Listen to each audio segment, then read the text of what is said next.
Hello.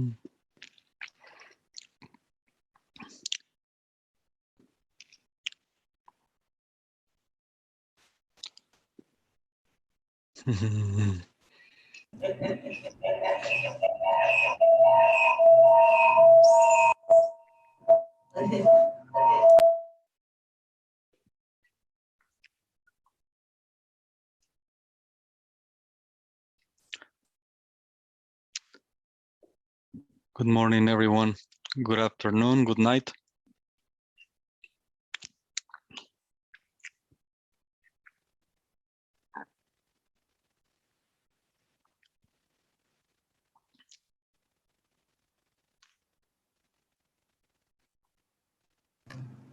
Sorry, we've got a tiny little detail with the sound here. One moment, please.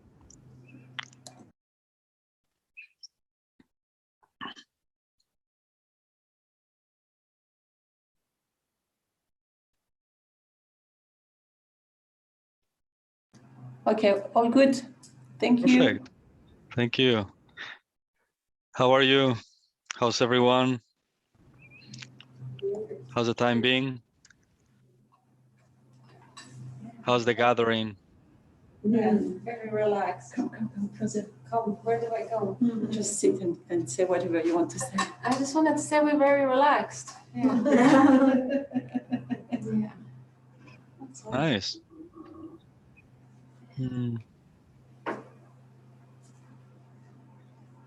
Any question? Not yet. Not yet.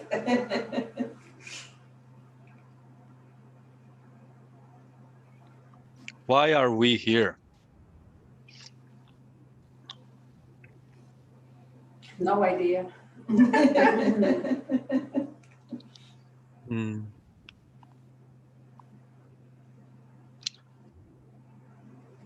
You are here to discover who you truly are. And that's a biggie. That's a big thing, which not many people are curious about. My guess is that you are because you're here. But that's the final quest of this journey, to find out who you really are. We come to this world believing everything that everybody told us about everything, about who we should be, about how should we behave, how should we respond to things. There's a lot of shit that we have learned along the way. And there's a basic need within everyone that everyone wants to discover themselves in this journey. Either your talents, your desires, your potential for manifesting things, and everything is, but at the core of things, people want to discover themselves with a different light. And that's why they start a journey everywhere, either in the business, relationships, everything. It's just about to find something that can make sense to everything that is happening within that doesn't make sense, you know? And on the top of that, all this learning, all this psychological, emotional baggage of things that we carry about everything, just blocks or is in the way for something pure. We believe to be our thoughts, we believe to be our emotions, we believe to be our body. We just believed all these things to be us, to be me, to be I. And the quest starts to really find answers that need really deep answers, that need deeper understanding, and put it another way, deep questions that need deep answers. That's the correct way to put it. Because at the end of the day, many things that we have come across our life, they don't make sense in the core of things. In the deepest part of ourselves, they don't make sense. It's confusing. It can be really stressful in many levels. It can be hell for some areas. And there's something within that doesn't make sense. There's something missing. No matter what you do, no matter where you go, even though that you try so hard, even though that you do this, you do that, there's something still missing. If you look within to the core of your heart, there's something missing. And that what's missing is the proper answer of who you really are. Who am I? Who am I really? Really, really, really? What am I here for? What all this is about? Of course, we can do things that makes our lives better, which is beautiful. We can nurture our relationships and the love expands. Sometimes it can be positive experiences. Sometimes it can be really drastic, stressful experiences with relationships. So it's okay to embark yourself into creating a life which is better. You know, it's good, it's great. But still, the puzzle is not resolved. You can be at peace for a long time, still you don't know who you are.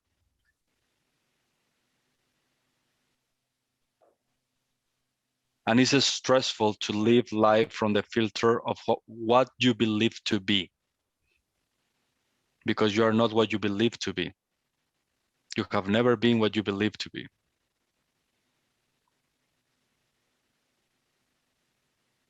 And that causes stress. Even retreats or holidays are not enough because that idea of who we are is stressful, is chaotic, is anxiety, is suffering, separation, duality, ignorance, however you want to see it. Because we don't know. But a few want to know, want to at least find that place where finally everything makes sense from within. If everything makes sense, then everything becomes harmonious. Only then. So what are we doing here then? We are here to finally remember, to have clarity around it, to have a proper understanding of your true nature, your divine nature, something that we've been misguided about everything. Like I said before, everything around you tells you you are not, you have to be something else, you have to be someone else, you have to improve, you have to heal, you have to. So many have tos, doings, tryings, because the promised land is somewhere in the future that you have to work for it. You have to do these things in order for at some point, everything will be complete. And that's a never ending game, because it has never been about tomorrow. It has never been about the future, and it has never been about doing or improving or healing. It has never been anything about that. But of course, that gives some peace of mind for the time being. But there's a point in your evolution that is not enough. Even all this peace for a long time is not enough. Even all this beautiful, harmonious life is not enough. There's something still missing. What's missing is the answer, how to say that? An answer that will answer all the answers. That's what's missing. Who you are. Truly. Who are you? And I'm not talking about beliefs, what we have heard, what my intuition says, what I have heard on a video, my beliefs, nothing. Who are you when you are empty of everything? What happens when you are so empty of everything that any idea of who you think you were, what you believe about yourself and the world and the rest, what if everything of that is just gone forever? Good. Kapoof. What's left? And who's that one? Who's that one who is free of everything? That on top of it, nothing can be built, nothing at all. No ideas, no concepts, no sensations, no identification with anything, nothing at all. Who's that one which is free of everything?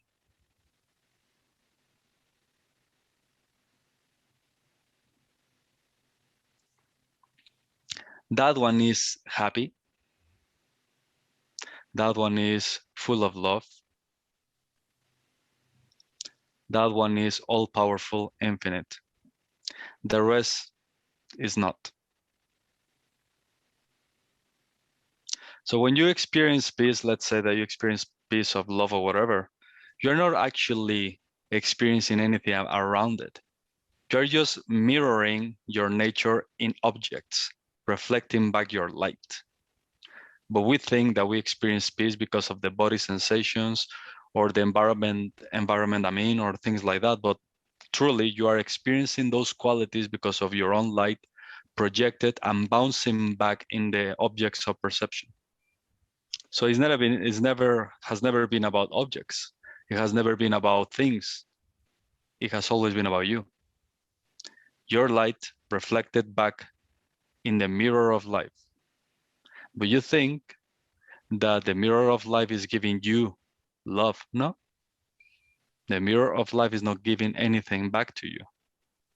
You're actually giving your light to the mirror. Then the mirror will do what it does. It just reflects back the one that is watching in front of the mirror. People don't grasp this little example, because if you understand it, then you'll never suffer ever again, because you will never be searching for anything. You will never be validating or justifying or thinking that the things in front of you are giving you what you are wishing for, desiring, which is not true. Nothing that you desire is given by the outside. It's actually starting within you, from you. So if you understand this in its simplicity, you will stop getting something from things.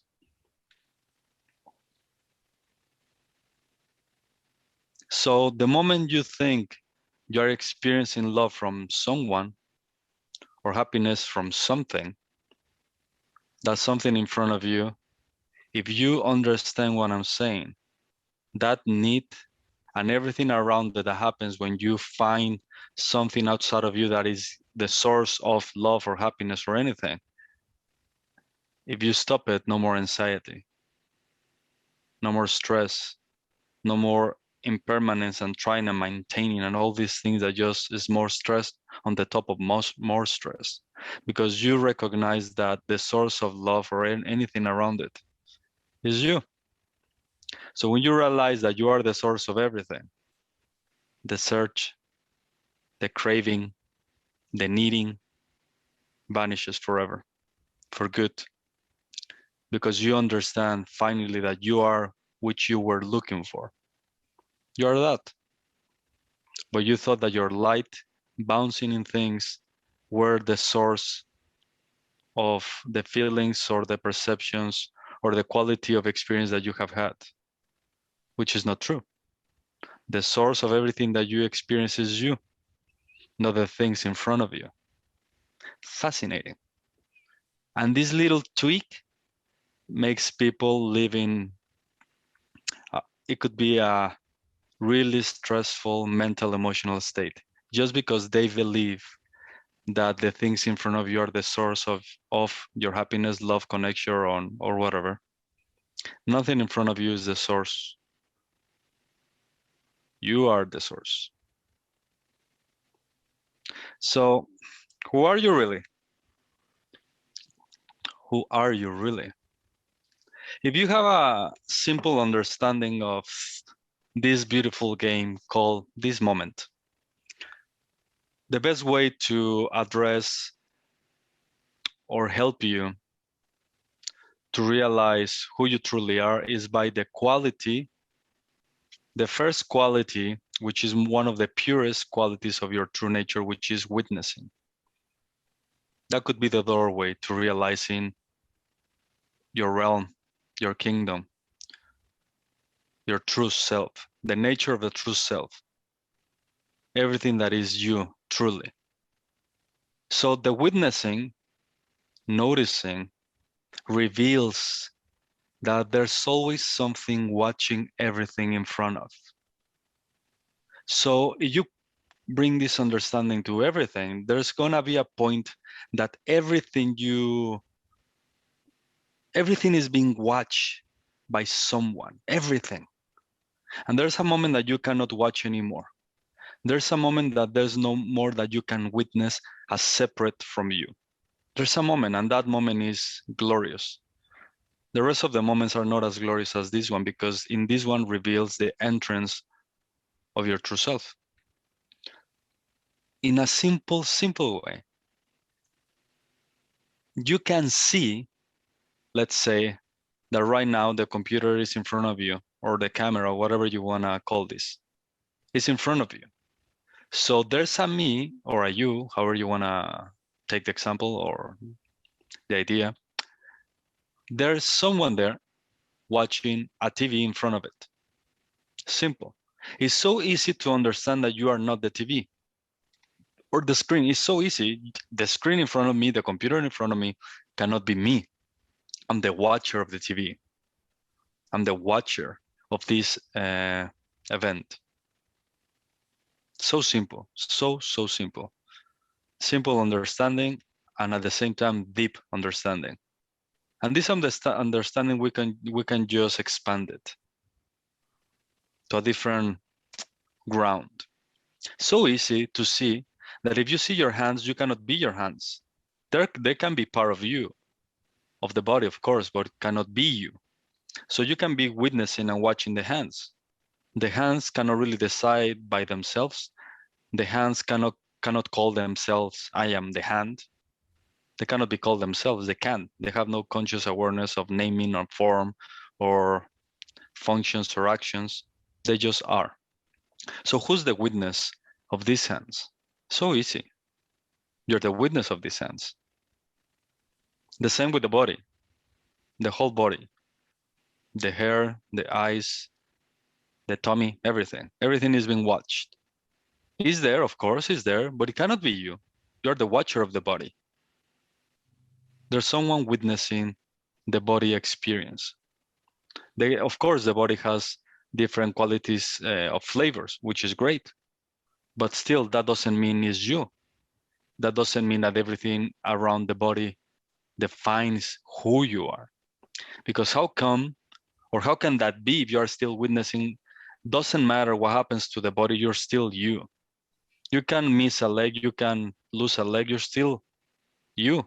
You're not incomplete. You might don't have a leg, but still, that doesn't mean you are lack of your identity because something is missing. The body is a vehicle, of course, but that doesn't mean the driver is lack on something. Who's driving the vehicle? Who's in the vehicle called the body experience? And then you can see clearly that you are the watcher of the body. Easy, super simple. But this is a tricky thing because the identification, I am the body, is really strong for some people.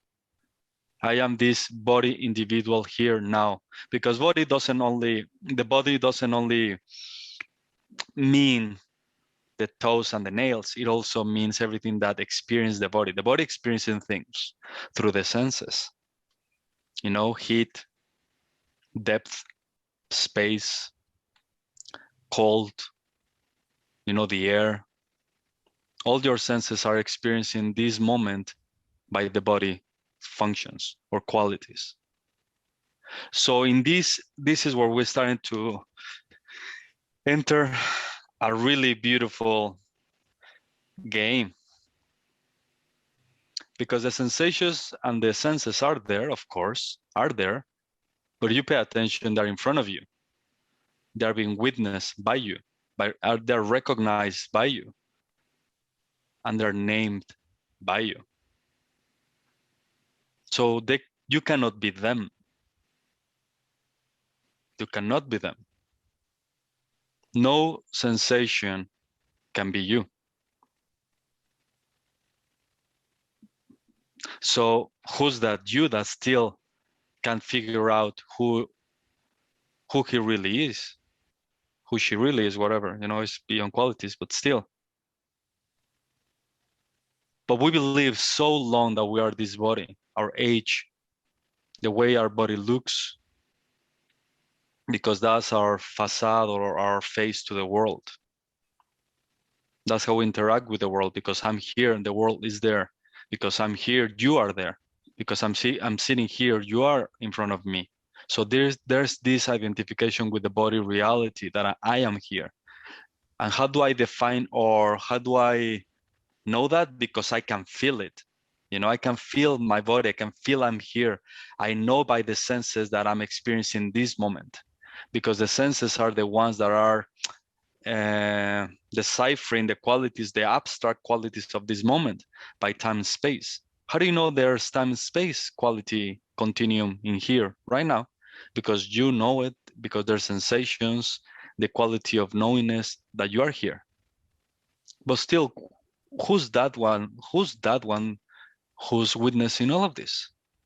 Because you cannot be the senses if you are witnessing them. You can't.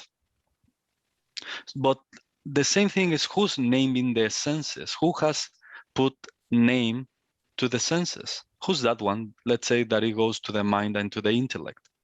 So you have a mind and you have an intellect, memory, and things like that. But who's that one? Who's that one which is witnessing the intellect and the mind? Because you cannot say the mind exists unless you have watched it. There's someone still witnessing. That's how the journey starts. This curiosity to know, to go, and to question everything from the perspective of the witness. But still, who's that one? And what is the nature of that one? Because everything we have talked about so far right now has limitations. It's in the realm of opposites.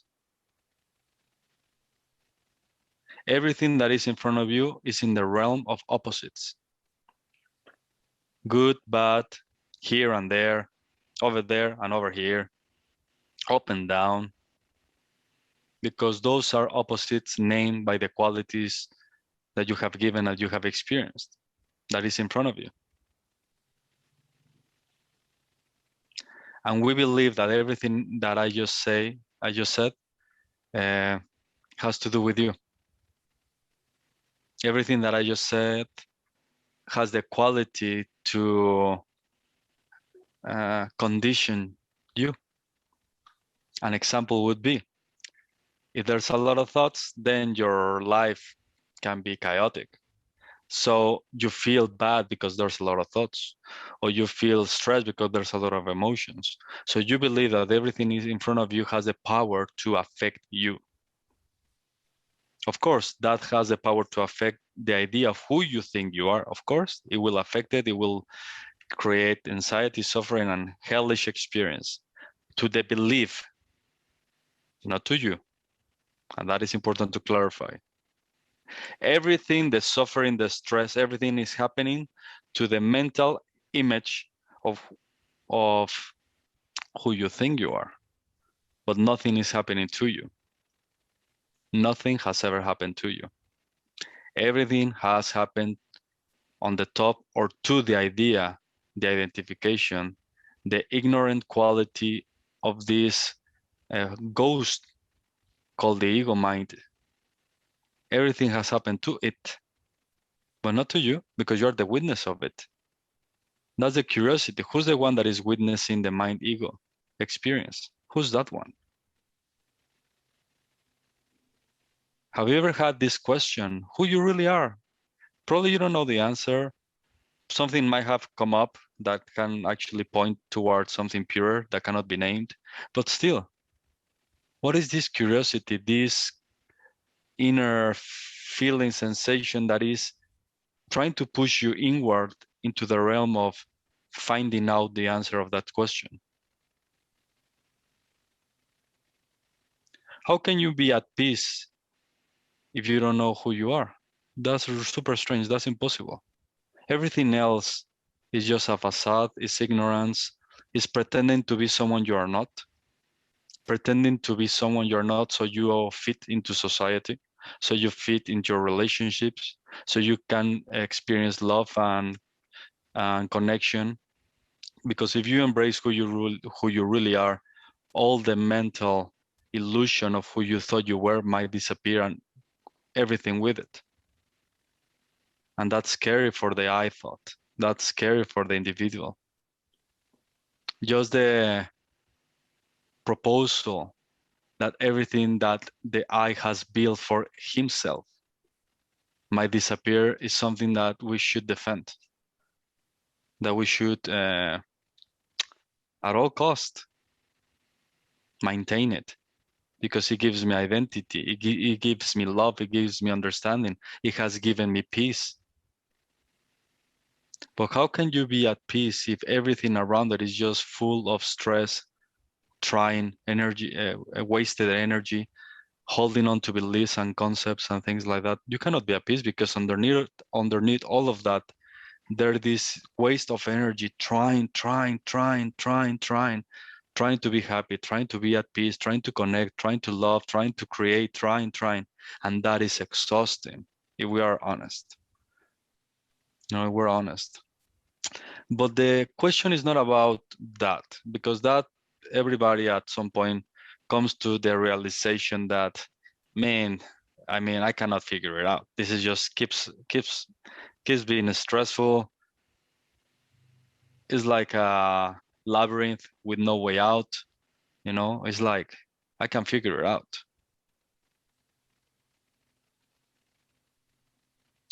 And then you're lucky that the question of who you really are is presented in front of you or in your heart, consciously or unconsciously, to actually finally resolve the riddle.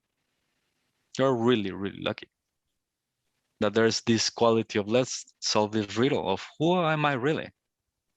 How can I live really from the depths of my love, without needs, without stress, conflict, ever again?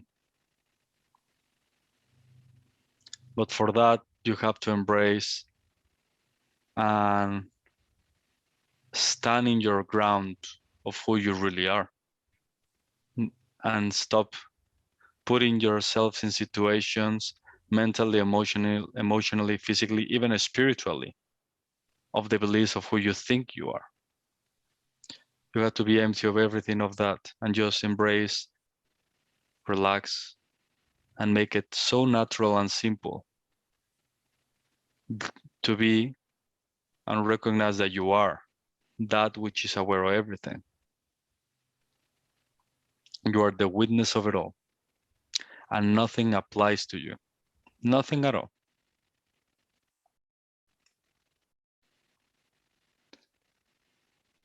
Nothing applies to you. Nothing has never been about you. Nothing will never be about you.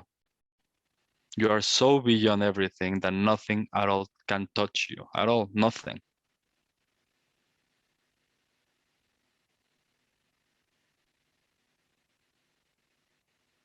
A concept of who you think you are will not create the reality experience of true embracing who you are. A concept will never be enough. A feeling will never be enough. Something that you have heard or read will not satisfy your heart. No matter how beautiful the sensation might be, you will not be satisfied until the chain, the shell breaks completely, the veil breaks completely. So you're here for that, to break from the change of the ego illusion and be free. Really free. 80% of freedom is not freedom.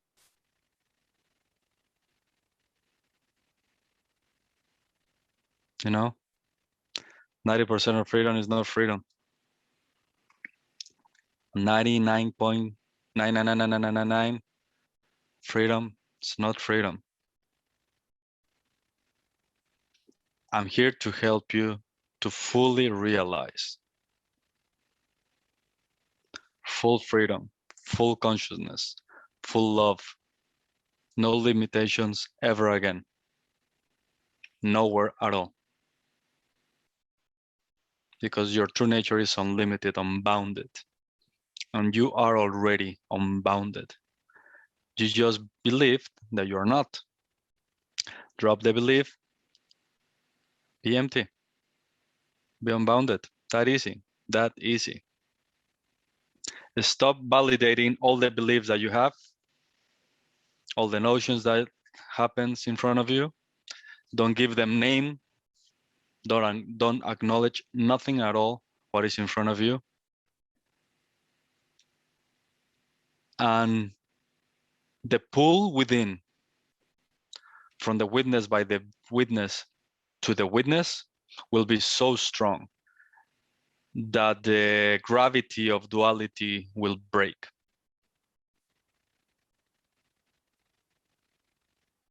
It will not be able to hold you back ever again.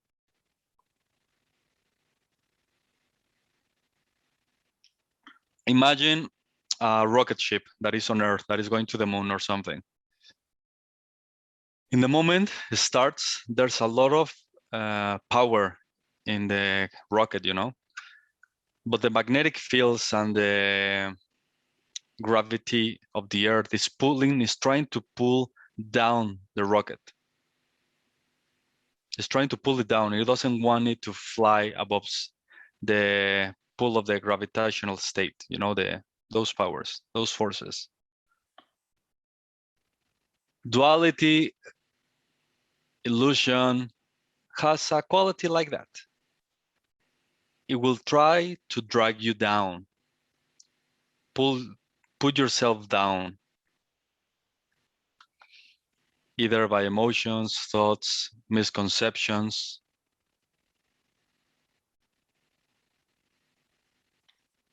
You just have to rest in your own strength, your own power, which is 1,000,000 times stronger than duality even that illusion. It will not pull you down. It will not pull you down.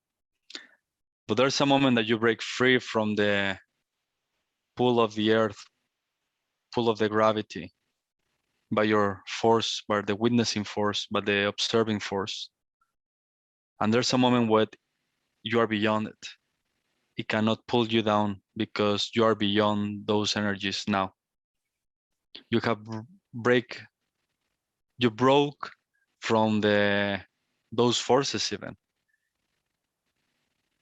I know those forces, nature forces, are powerful, but there's a moment that the moment you are free from them, they don't have power over you. You can be in space and the gravitational power of the Earth, it's gone. It's gone. You're floating. You're free. That's what the mind does. The identification with the mind, the sensations, and all around it is heavy.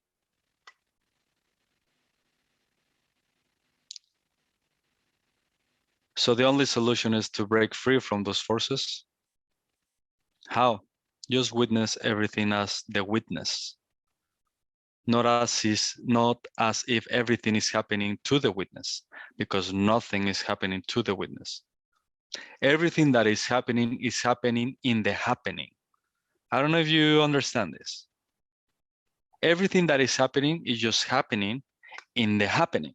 It's not happening in the witness. For example, imagine, this is the best way to describe it. Let's say that all of us, we are in a courtroom, and there's a case where we are just how to say that in English? The judges, not the judges, not the judge, the guys sitting on the chairs that they're gonna give the verdict of the final. I don't know how you say it. The jury. Exactly. We are those ones. So we are witnessing a case, let's say a robbery, and they're gonna put a few guys in jail because of a robbery. We're just witnessing the events. Nothing that is happening in the court is happening in our lives. We still have our kids, we go to church, we go to play sports, whatever. In that moment, we're just with the witness and just witnessing what is happening. Nothing is happening to us around it. None of this is affecting at all ourselves. We're just witnessing. Another way to describe it, a little funnier way to describe it. Imagine that 50 years ago, 100 years ago, there was a really important event. Let's say, I don't know, Nelson Mandela met Gandhi. Let's say for just in the fantasy world, there was a moment where they met and they have a beautiful conversation. And suddenly there was a fly flying in the room and the fly is just witnessing the event. It's just witnessing the event. That's it. Who knows it's an important event? No one knows. Not even the fly knows, but the fly is there just witnessing. Or you can call it a mouse or whatever you want. There's someone there just witnessing or is in the presence of this event. But it's just there. That's it. It's just there. You know, it's just there. That's simple. The curiosity is to embrace and to fully understand that your nature, the most powerful quality of your nature is witnessing. Once the witnessing, there's going to be a moment when the witnessing is going to be challenged. And that's great news because the witness has to disappear too. The observing part has to dissolve too, has to be erased. Then you'll know who you really are. Because your true nature has no qualities whatsoever. No quality at all. So I'm calling the witness because it's a quality, you know? But that's the most powerful one coming from the source. When you recognize your witnessing nature as the doorway to you, then the witness will disappear and who you are will reveal its magnificence. And there's no name for it. There is no way, no one can actually say anything about you. No name or concept can actually match or represent your true nature. Everything is so little compared to who you are.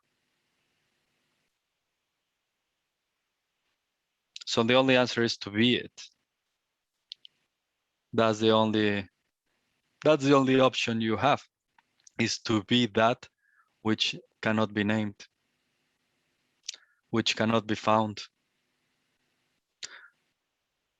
which cannot be experienced, because an experience is something in front of, something that is a happening, something that can happen here or there, or something triggers it, or sometimes is here, sometimes is not here. I'm talking something that is beyond all these things, and that's who you are. Something beyond of everything. The only answer is to finally be that. Stop the search, stop looking, stop doing, stop everything, stop it. And don't believe nothing at all, anything that is in front of you. Don't follow any thoughts, don't follow any sensation, and just be the witness of it all, and then drop the witness. Recognize that not even that is you. Then that's where the true game starts. So everything around what we're doing in whatever form or shape it's taking is for you to recognize finally right now that you have always been free. You have always been free. You have always been the divine. Always. Just don't believe the beliefs. That's it. That's simple. The divine doesn't need anything. The divine is complete, radiant, self-luminous. It doesn't need something for it at all. And you're that. So the moment you see a need, just laugh. The moment you see a desire, just laugh. You're already complete. You don't need anything. So you laugh, everything becomes clear. And it is just like, Jesus Christ, this is just so simple. And I just believe something that just create fantasy world, confusion world, ignorance world. Just start from the point of view, the starting point that you have already reached the goal. You have already reached the goal. So there's nothing else that you have to do because you're already there. You're already that. You have reached already that place of full understanding. If you play with it, you'll see that everything else is just trying to tell you the opposite. Your job is not to listen. That's it. For example, if I tell you that you are a can of Coke, it's so easy. Just don't listen to me because you know easy that you're not a can of Coke. That easy. You know it. So it's so easy in your inner discernment to ignore my comment. I tell you, you are a can of Coke, or I tell you you're a can of water or whatever, you know. There's like, it's so natural in you that you don't even have to ignore me. It's automatic, unvalidated. You don't have to do anything. It's naturally, the moment I actually say you are this, you invalidate it in the moment. You don't have to know that you are not what I'm saying. The knowingness of your true nature is so vast that you don't need to put down my proposal. So I say you are a piece of bread. You ignore it like in less, before I'm speaking, you're already ignoring it. But what if I tell you you're a good person? Oh, you're not doing the same. If I tell you you're a bad person, you're not doing the same. Because you still think you are a person. You're a human being. That's why the game is so tricky. Because when we start to point to beliefs, to ideas, to identification, it's harder to take the distance to actually say, no, I'm not those things. If I tell you you are your body and you're a person, why don't you just stop listening to that and recognize that you are not none of those things?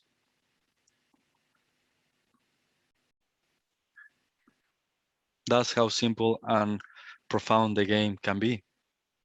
That you stop listening, validating, and acknowledging everything that comes to you as if it were you, or that anything that is in front of you can actually tell anything about you. No one, nothing in front of you can tell anything about you. Nothing. If someone tells you you are this or you are that, they're wrong. They don't know. Because no one can tell you you are this or you're that. In terms of name, forms, feelings, sensations, ideas, concepts, nothing at all. No one can actually say anything about you. It's impossible. No one can name you. Of course, in the history of mankind, they have come up with beautiful concepts of names and ideas around who you might be. But that's just pointers towards what could be your nature, but no one can actually name your nature. So that's why it's impossible. If you grasp this, you will never find yourself. Ever. No one has ever found themselves truly, because your true nature has never been an object to be found. I said it last time, but who you are looking for is where you're looking from. Stop looking for something, even stop looking at something. Forget about the something and just look from where you really are. And who's that one who's just watching from where it really is? That one is infinite, radiant, unbounded. And that one is everywhere, all the time, beyond time, here and there, is everything. And you'll know, because you'll see that you have always been everything, and you have always been everywhere. And at the same time, you have never been nowhere, because there's no way you can describe your infinite nature. Because the senses doesn't reach you, the light doesn't reach you, the thoughts doesn't reach you, nothing actually can reach you. So where you are, nothing exists at all. That is freedom. That is you. That's the game you are creating for yourself because of love, to finally find the answer that will resolve or be the answer to all the answers. It's gonna be so clear. It is so clear. If you rest right now in just witnessing and make it as simple as that, and don't follow any thought, any pattern, any sensation, any belief, nothing at all. Just don't follow it. Just witness the phenomena of movement. That's okay. You can recognize there's movement in front of you. But there's gonna be a moment that, because of the name, form, and the conscious quality of that, you can recognize things. Even that is a phenomena happening in front of you, but is not you. You are not even the consciousness that witness everything. You are beyond that. But that's the curiosity, that's the passion, that's the stamina and the craving, or the game to finally, hey, just rest in yourself. Just be. As simple as that. And that one that one that can just be because it is the self itself. Free. You know, I came across with a beautiful idea, and I want to dissect it. Because when I heard it, it's so easy to fall into the trap of the illusion. And it goes something like this. I've heard a long time ago the glory of the self, the glory of God, and anything around it, you know, the glory of consciousness, the glory of love, whatever. And I always thought before that the glorious aspects of the self, the rays of love, of the power of the self, is everything manifested. That's what I believed. The rays of the love of the self, all its glory is, let's say, what you see. And that is not true. The glory, the full potential of the power of the self, the sacredness of its infinite nature has never been what is in front of. Is the witness of it all. The witness is the sacred, the glory, the gift. Because the witness is the self as you, not what is in front of you. The rest is just the creation of the self's imagination through its potentiality. But the glory has never been in the manifest. Its glory has always been on the unmanifest, in the unknown, in the unseen. And that's where you meet yourself. In the unseen, not on the seen, because still, who's that one? Who's beyond all these qualities? But that's a few ways to finally rest and stop all this nonsense, all this confusion that starts from ignorance, which is perpetuating time here, there. Just stop it. For a moment, just stop it. Don't follow anything. Don't believe anything. Don't desire anything. Just witness as the witness. And let this beautiful dance with your own self, truly with your own self, reveal the beauty of it. By being empty, by being open, by not doing anything, by not trying to change anything, by not trying to improve anything, nothing at all. No preference, no ideas, nothing at all. Be open to everything. Because this is the opposite of what people are normally doing. People normally are trying to be so happy that are rejecting everything else. The moment you do something and you make it about something, stress, anxiety, because you are living in the world of opposites. The moment you don't want to be this, you're rejecting the opposite. And why am I saying this? Because there's going to be a moment that you'll see that everything is you, everything. So what's the point of rejecting, negating, pretending? Just stop it, stop it. But that only reveals when your true identity blossoms, not before. But why would you repress? Why would you try to be this person that is pretending to be something that is not?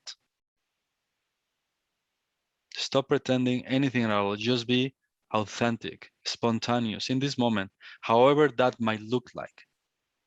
Don't identify with anything. Not because you are feeling peace, you are at peace, believe me. Not because you seem to be happy, you're happy. Not really. Like I said at the beginning, normally we put our experience or our light in objects or perceptions. You are happy because your nature is happiness, not because something gives you happiness. Even let's say that the body is stressed and is reactive, you're happy. It doesn't matter what your body is doing. It doesn't matter if your body is reactive or let's say with anger or intense because of some situations, life-threatening situations and things like that. No matter how the body is pretending to protect itself in all levels, you are happy. Because the happy is the one that is witnessing, not the idea of who we believe to be happy. Because the idea of who we believe to be happy is always trying to be happy. And that's stressful. That's its identity, happiness. And that's just is Jesus. That's just suffering into his more confusing state. You're happy because your nature is happy. If you believe to be sad, you're still happy, witnessing a really crazy event called sadness in the body sensation. But you're not sad. You have never been sad. And truly, you have never been happy. All these concepts is just the mind trying to make sense to everything that it cannot really make sense to. So drop the concepts, so drop everything. And then something pure will be revealed, something purer. And you are that which is purer, but purer of the purest. You are that. And because of that, you don't need anything. And that is true happiness, true peace, when you stop trying to be something other than who you are not. Everything starts with the idea of who you are. And the idea of who you are is built upon the sensation of you. How can we dissect this? How can we put a magnifying glass to this game? Everything that can be experienced, first it needs someone in order to an experience to happen. So for you to see emotions, there has to be someone there first in order for emotions to arise. If you are not there, emotions will not be there because the emotions need someone to experience them in order to be there. You know what I mean? So if you are there, the rest can happen. But if you are not there, nothing can happen. It's as simple as that. If you are there, everything has an opportunity to happen. Either emotion, sensation, stress, beliefs, things like that, you know. But if you're not there, and that's the key, to not be there or here, nowhere, then nothing can actually happen. And then something pure will reveal, more natural. And I'm talking about the idea of who you are, not who you truly are. Because if everything disappears, there's still someone there left to watch nothingness. There's still someone there, existing, radiant, absolute. Who's that one? What is the nature of that one? You cannot deny your existence, no matter what happens. You can't. You always exist, no matter what. That one who exists, no matter what, without the phenomena of the world, of the body, sensations and things like that, there's still someone that exists. That one is the self itself. Knowing is nature. That's how simple it is to fully realize, to fully know.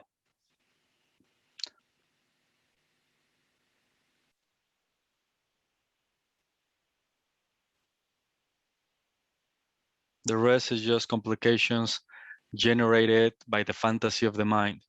Where does the mind start? In the I, in the me, in the I-ness of who you think you are.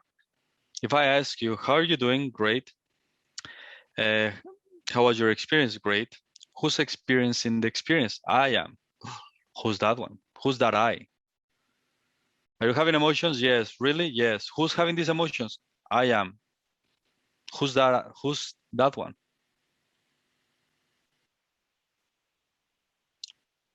Who's that one? That you're always referring to as I am that, I am this, I am experiencing this, I am having emotions, I am having thoughts. I feel at peace. I. Who's this I? Where does it start? And this is the one you believe to be. But what happens in those moments when you are not aware of this I? You're not conscious of that you are aware of things. Do you stop existing? Do you disappear? Do you die? No, you're still there. And who's that one which is beyond the sensation of I-ness, of me-ness, or here-ness, whatever, however you want to see it? Who's that one? Challenge it, because it cannot be you. Because that I is chained to time and space. That's the only way it can refer itself to be an I. And it uses here, of course, now, time and space. And the quality of consciousness. I know that I am. That is the awareness of the conscious experience that you exist. So it's using those three elements, which are really powerful elements. And because there are those three powerful elements, you believe to be you. Something that can be point and be located in the time-space conscious continuum. Want to break the spell? Don't listen to this I. Don't identify with this I. Because you cannot be this I. You cannot be something that sometimes appears and sometimes disappears. You cannot be that. You are permanent. You are always there. The only thing in this magnificent, magical game, there's only one thing that is always there. Always. Permanent. Self-sufficient. You. Not even space is there all the time, even though that you believe to be. Because even space, for it to exist, there has to be someone that witnesses. it.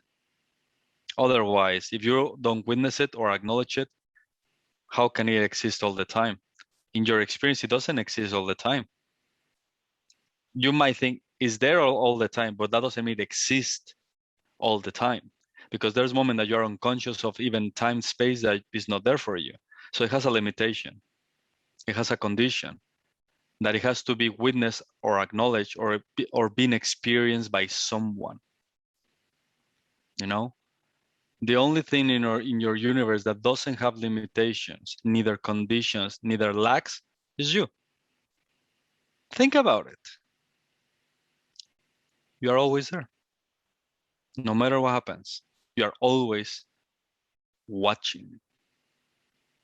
There's a moment, for example, that consciousness turns itself off completely. Okay? The best example would be when you go to sleep. Everything, the switch is off. Consciousness goes to rest. But who's watching the blackness when everything is gone? Who's experiencing the joy of everything gone? Because that's the only moment that can actually create some confusion whether you exist or not. Because in the dream world, you are dreaming. Who's that one? You are there, you know? In the waking state, you are here, you know? It's obvious. But in the sleeping state, when everything is turned off, who's that one which is watching the blackness? Complete void of everything. Who's that one? So in all these three states, which are the most common one for everyone, you are still there all the time, witnessing all of them. It just has different qualities depending on the power of the flavors of consciousness playing with itself. But at the same time, you are witnessing the consciousness playing with itself. So the only thing that is there always is you. But let's go back to the beginning. Who are you then? Who's that one who is in the midst of everything? Untouched, complete and perfect. Resting in itself because nothing else exists by the self, for the self. It has always been the self only. The rest is just imagination.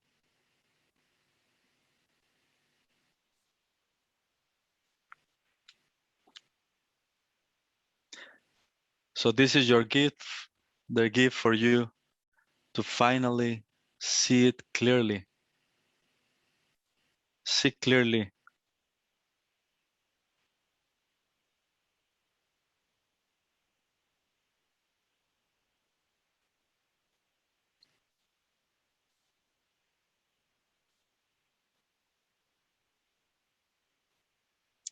The simple way is just be empty now. Don't follow any thought. Don't believe anything that is in front of you. Don't believe any belief. None at all. Be empty of everything that you have heard, read. It doesn't serve anymore. When you're empty of everything, your true nature of supreme emptiness will reveal itself by itself. Not before. Because the rest is still on the top of the eye, built up upon the top of the eye. So the eye is watching, is the filter of everything. You know, the eye is mind, I is duality, I is ignorance, I is confusion. This I that supposedly I am, you're not that I am. You're the big I am, which doesn't need to say it. It doesn't need to justify or validate its existence because it validates itself just by existing. It doesn't need anything else to validate itself. The small I, the subtle I, always needs something to validate its conceptual fantasy existing, always. It needs time, it needs consciousness, it needs space, it needs desire, it needs understanding, it needs something to validate its existence, a feeling, the fantasy of connecting to something, me here, there, me with something, me and God connecting with something. I have experiencing this, I have touched this. It's always justifying its duality with something else. Me, I with something else. I believe, the I with the beliefs. I think, I and the thinking. I know, I and the knowing. If you pay attention, you'll see the ghost, and then it will pop in front of you, because the I needs something to validate itself. In the most subtle game, it validates itself with the I am. Remove the am, and it cannot really say I, because it then is using the concept of I, the sensation of I. Like I said, the I is using something to validate itself, to acknowledge itself, to know that it exists. The self doesn't need to know. The self doesn't need to know that it exists. It doesn't need anything. That's how the proper understanding of that will reveal the lie of everything.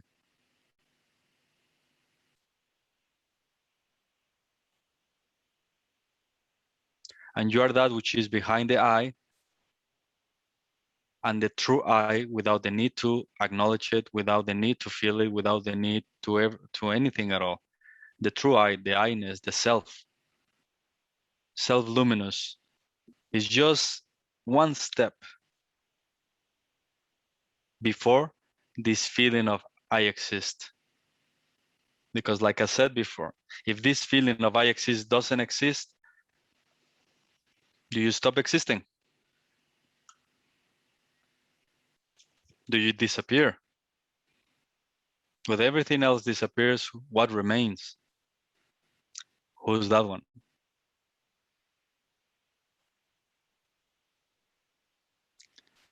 That's how simple and beautiful this game is. The answer has always been, and the doorway has always been you, not the things in front of you. Don't acknowledge, don't give name, neither recognize the form in front of you. Stop it. Stop it. They will never take you to you. If they take you to you, is because there's a moment of desperation that is like, enough is enough. I need to look within. I need to look from the place where actually within can be witnessed. And then a different game unfolds or appears or opens up. Anything else beside this simplicity is just confusion, mind games. You're divine. You are all powerful. It's not like the self has given its true power to you because you are its children. That's not true.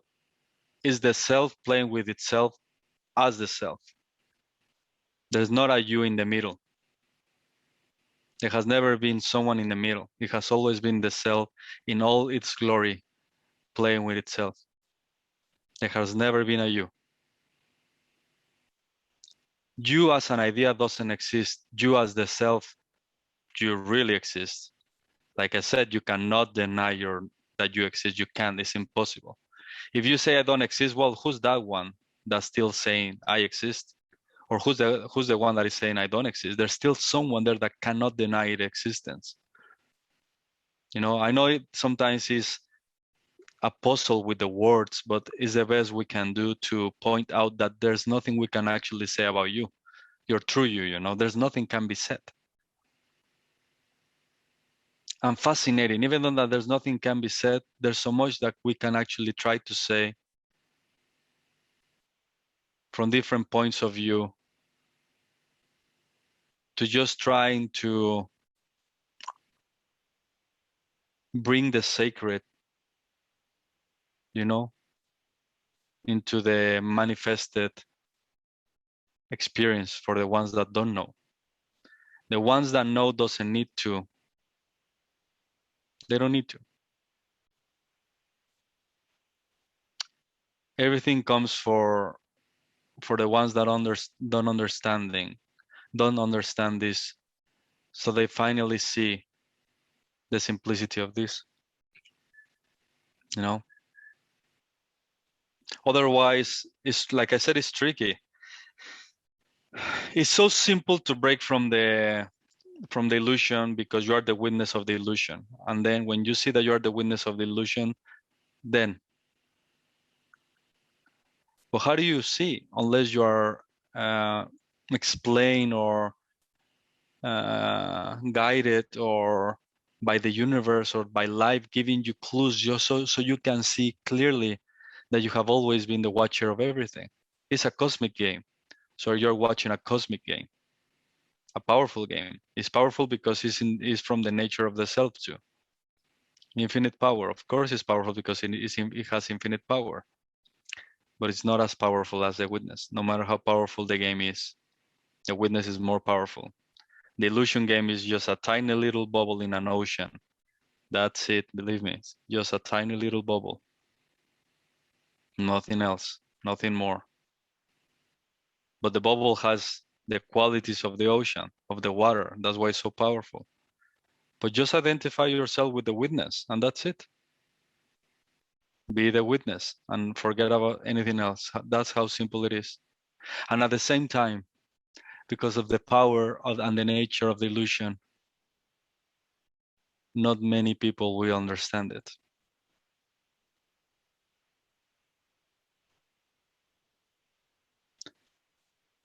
Not many people will grasp the simplicity of this. The question is not about other people. It's like, what can I do to understand, grasp, be open, be humble, listen from this place of emptiness, from this place of not knowing, from this place of finally drop all this trying, doing to be guided by something pure, which is your own heart, your own self. When are you gonna drop everything?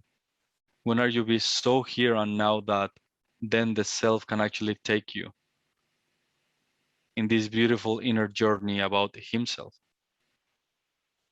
The moment you do something, you are stepping away from this beautiful flow of perfection. Any doing, any trying, any desiring is blocking the view of the perfection of your own self. Because who's doing the doing? And that can only be the I, the ego. I do, I need, I desire, I need to reach this. I need to get to this place. I need, like I said, the I is validating something. Its perception and its understanding by concepts, ideas, or feelings. I don't feel connected. Well, of course, you have never been connected. You will never be connected because you are a fantasy. You know, it's something that is tricky to grasp, but it's the simplest things, and it can actually bring all the answers to your heart. Stop everything. Just stop it. And you'll discover your true I amness. That true I amness is the one that says, I am regardless of everything. I still am. And there's no name for me. I just am without the need to say it. Self-luminous. And that is already free. Just laugh. That's how this game was supposed to be. Laugh at everything. And don't take anything for you. Because like I said before, nothing at all, nothing can actually apply to you. Nothing. Any improving, no, you can't. You're complete. If you pay attention, anything that presents itself is suggesting and is coming from lack. You have no lacks, you have no limitations. I need to heal, that's a lack. You don't need to heal anything. In the purest of things, you don't even have to let go of anything. Just don't listen to the one that has grabbed and that has to let go of things. You're not that. Just be empty, just watch, that's it. Simple as that. Nothing more. In the most simple natural state is the most true state. which is the one that is unquestionable, that you have never questioned yourself.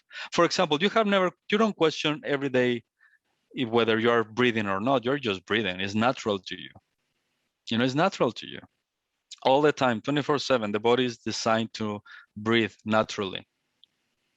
Your true nature is even more authentic, more natural, more pure than breathing.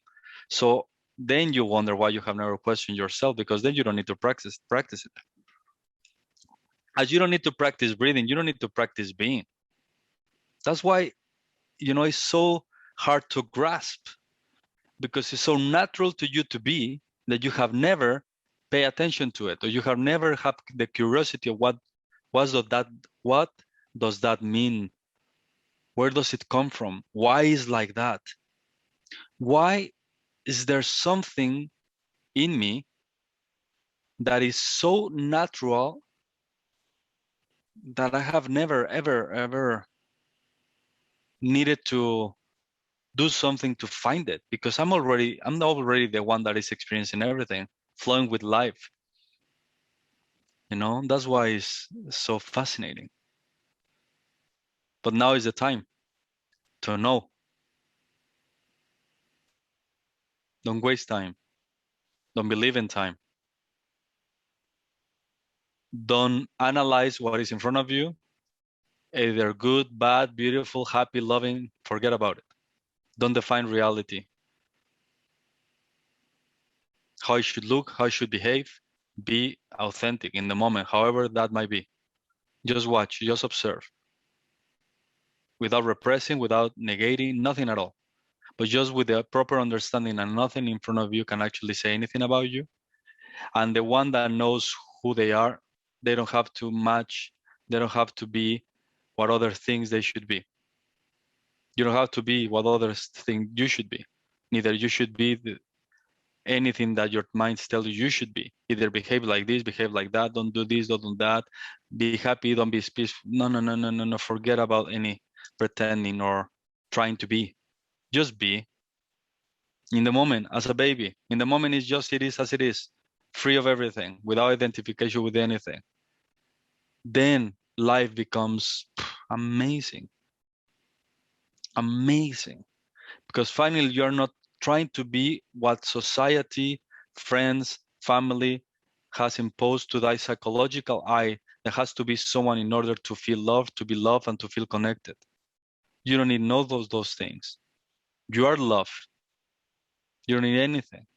And then your relationships will be purer, of course, because finally there is no filter that is pretending to obtain something from them by putting a mask of peace or happiness or understanding. No, because in a deeper level, you understand, you love and everything. And then from there, I'm authentic. I am who I am, free of identification with everything, without pretending, without anything, without fitting into any mental boxes. You are who you are, free, divine, all powerful. And then at the same time, humble, with a deeper, natural understanding of things, a different quality of love, a love that doesn't need anything or pretends to be or pretends to need. Just here, sensitive, all embracing, caring for everyone at the same time. Not caring for only a few. No idea, no identification means everything is you, which means everything is you.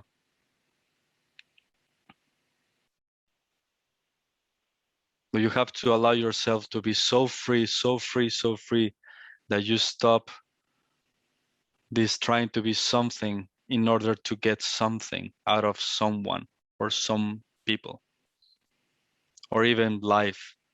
You don't need to get anything. You don't need to be acknowledged, ni love, ni nothing from no one. Because there's no one. Everything is you. Fascinating. But we have believed all these things, all this trying, all this effort, all this anxiety, because we don't know who we are. And this mental image of who we think we are, everything is just so we can feel connected you know, you don't need to feel connected. You are the source of all connections, you know. Simple but powerful game.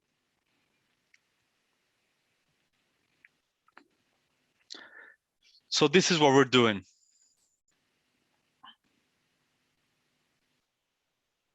This is the game. This is the invitation.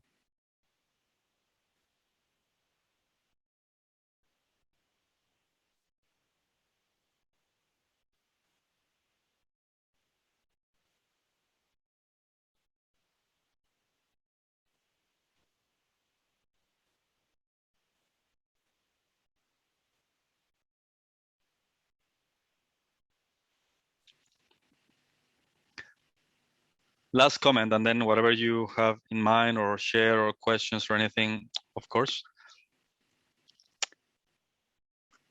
The glory of the self, the reality of the self, it only reveals by the self, from the self to itself.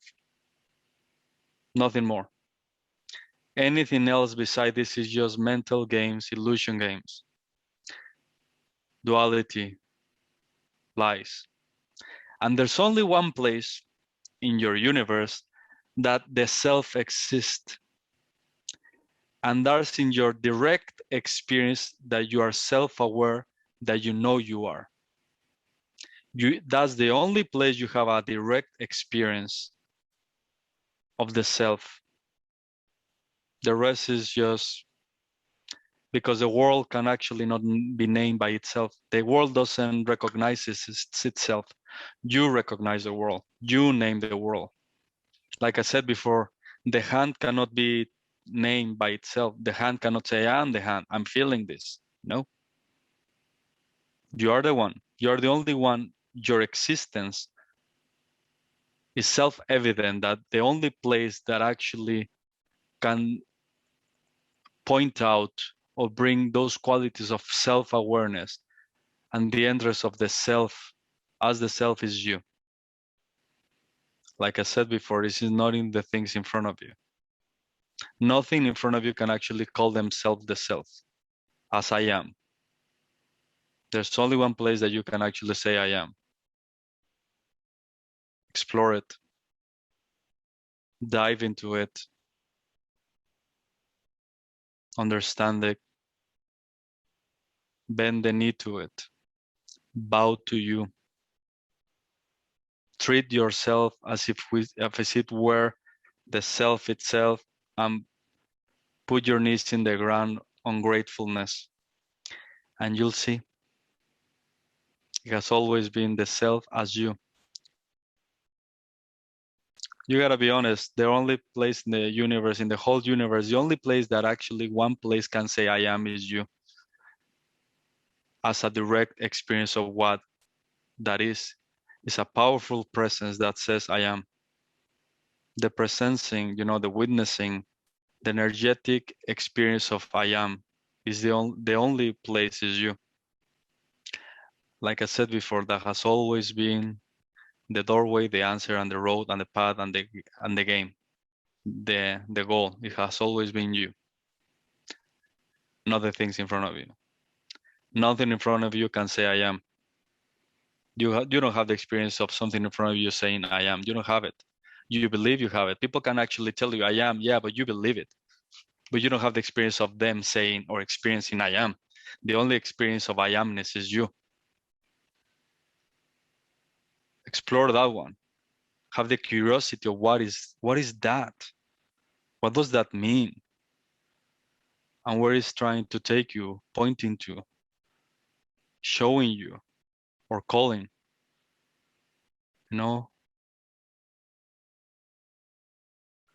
The rest is not worth it, honestly. This explore it to be your base, your exploration ground, your own self. The rest you'll understand then. Everything will become clear. Everything becomes clear from here.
I think everybody's processing the whole thing.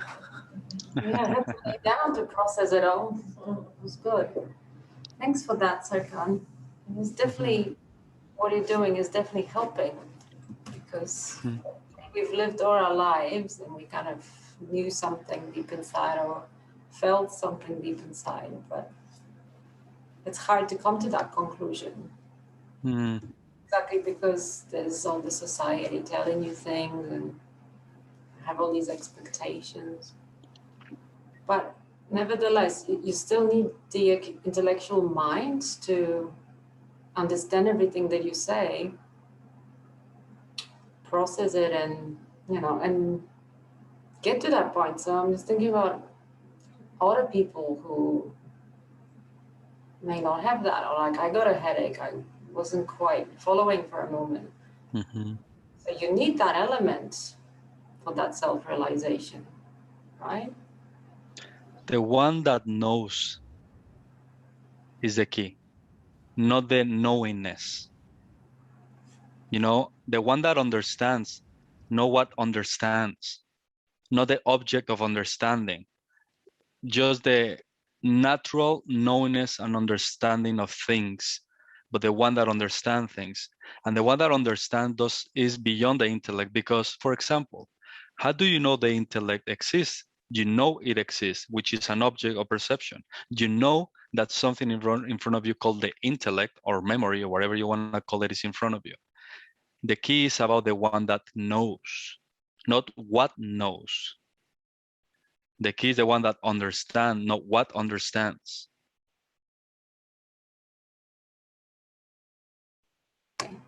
So what you just said relates to the knowing, to the knower.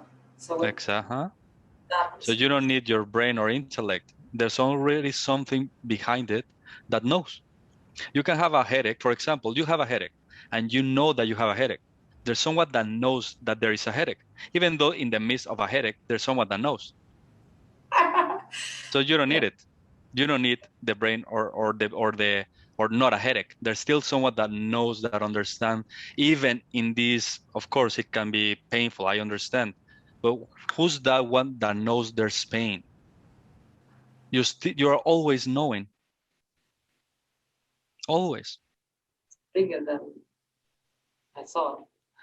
Exactly. The vastness of the knowledge. And I have another question. So while I was lying down and you were speaking, I just kind of saw the whole world of people and maybe even animals and all these beings that have the divine in them. We all have the divine in us. And there's this creation. All that's alive is divine, right? So how does that work? Without that self-realization, we all exist in this reality. It's like it's the goal, the eventual goal of this timeline to reach that self-awareness. Okay, I put it in two perspectives.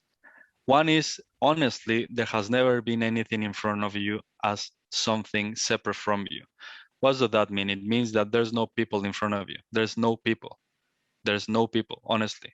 There's no animal kingdom, human kingdom. That doesn't exist. That's a mental projection of the confusion from the I.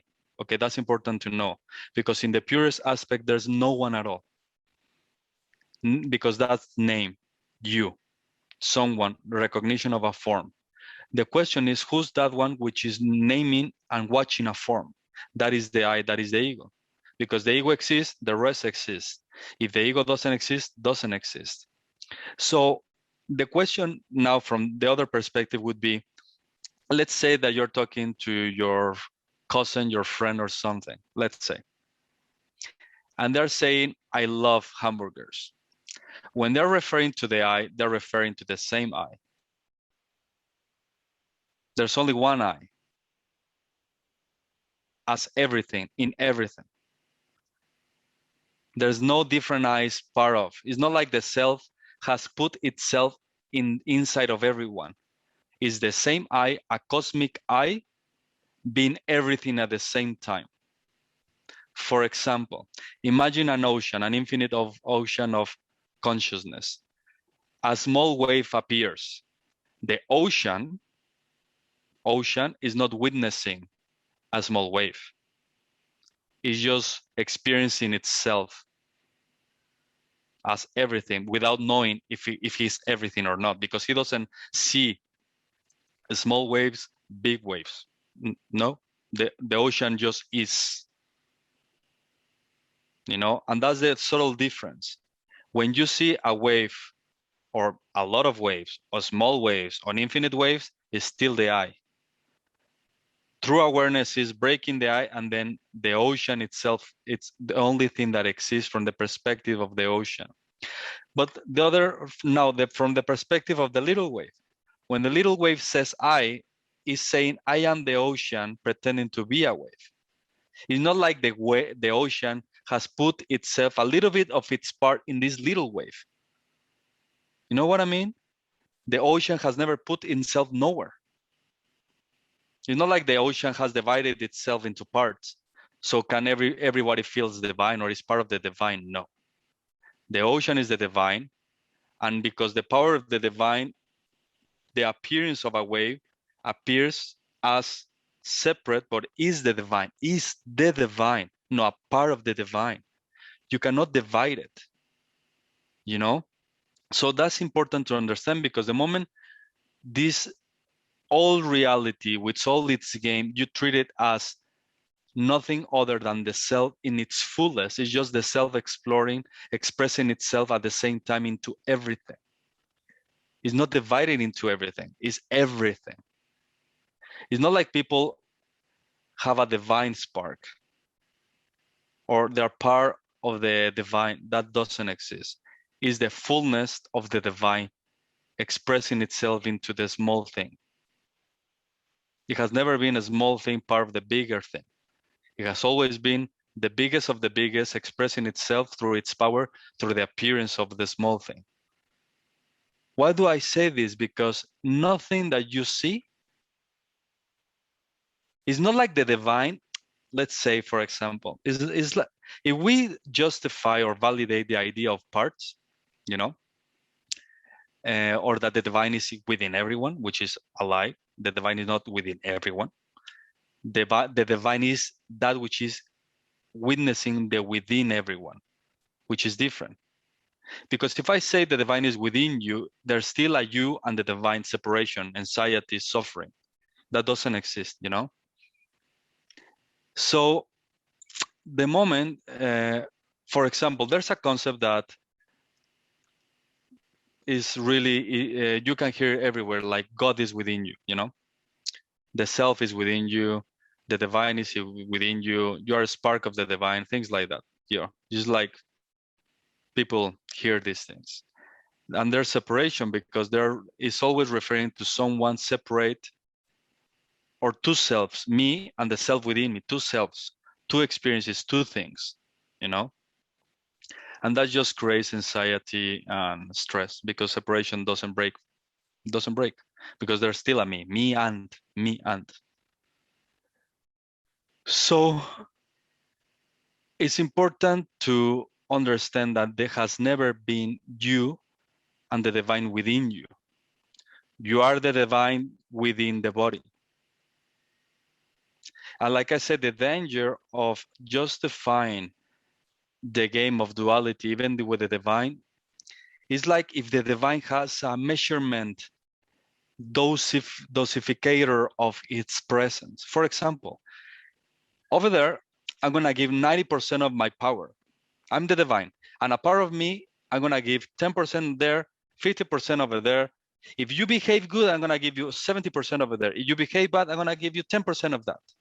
Just so we're filtering things depending on our behaviors, if we're pure, if we are empty enough, if we're practicing enough. Like all these things will give me the quality of the divine, giving me a bigger doses of its nature. You know, we don't see it like that way, but that is true. The moment you believe that you are, and you have to do all these things, it's like, of course, the divine, of course, he gave me At birth, it gave me, let's say, 5% of its power, of its divine spark. You know, the fuel is just 5% of its almighty power. I grow, I let go, I become more spiritual. And then, of course, the 5% goes into 10 to 15 to 20. Oh, so we're talking a divine that it has, how to say that? Is needs something from you in order for you to, according to your behaviors, then it will give you more. That's a pretty crazy divine.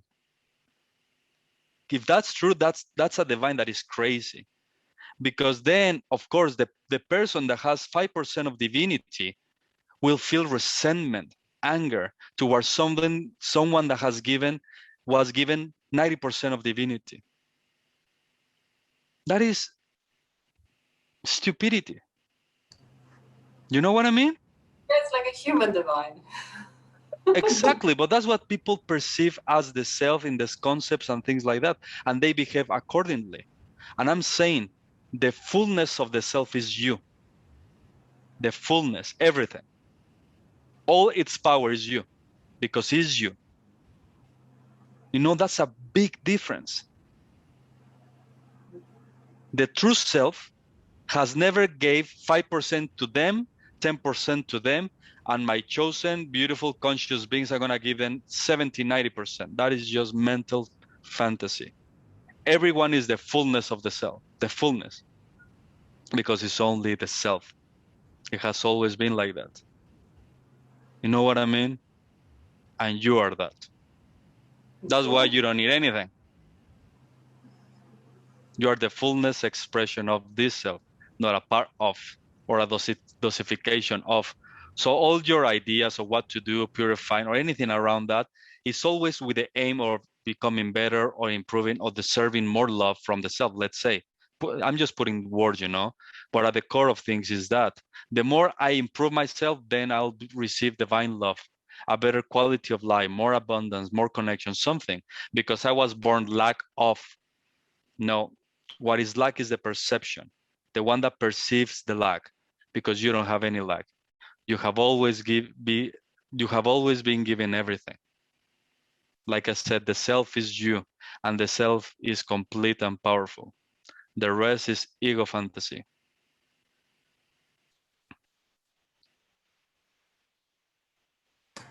Thanks, Sarkam. Thank you. Interesting question.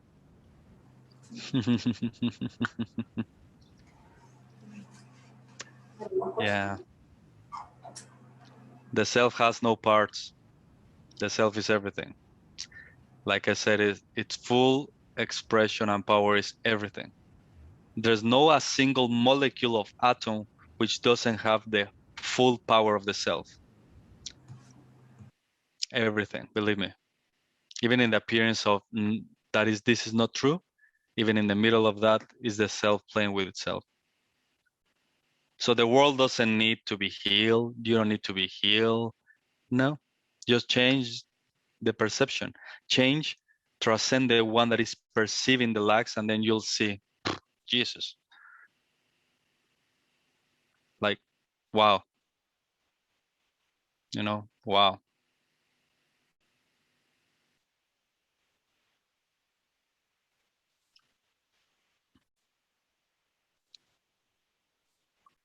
Mm-hmm.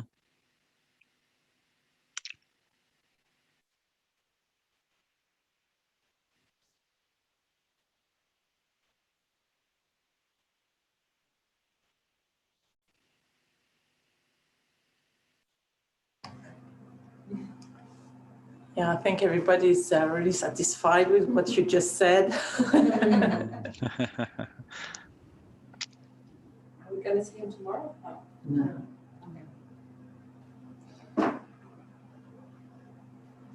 I don't know if Gavin has anything. It's always good to hear Gavin.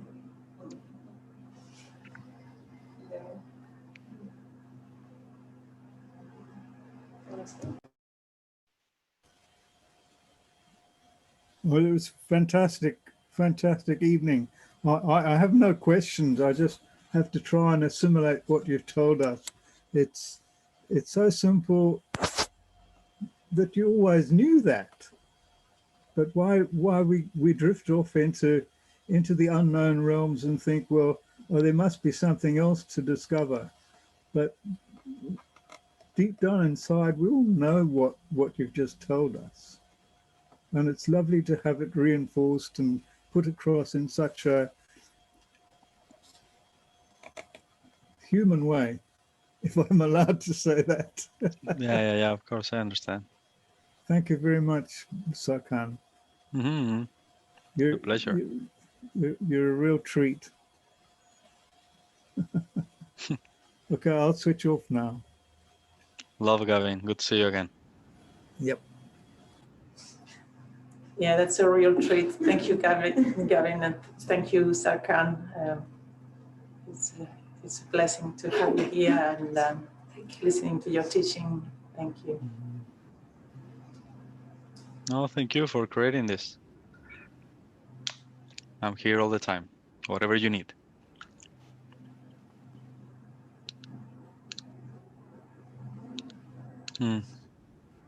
Thank you. Yeah, I mean, Okay, I think we can just finish it Yeah. here. Sarkan. Thank you very much. Perfect. thank you. And Yeah, thank you. Keep enjoying. Yeah, I love you all. thank you. Mhm.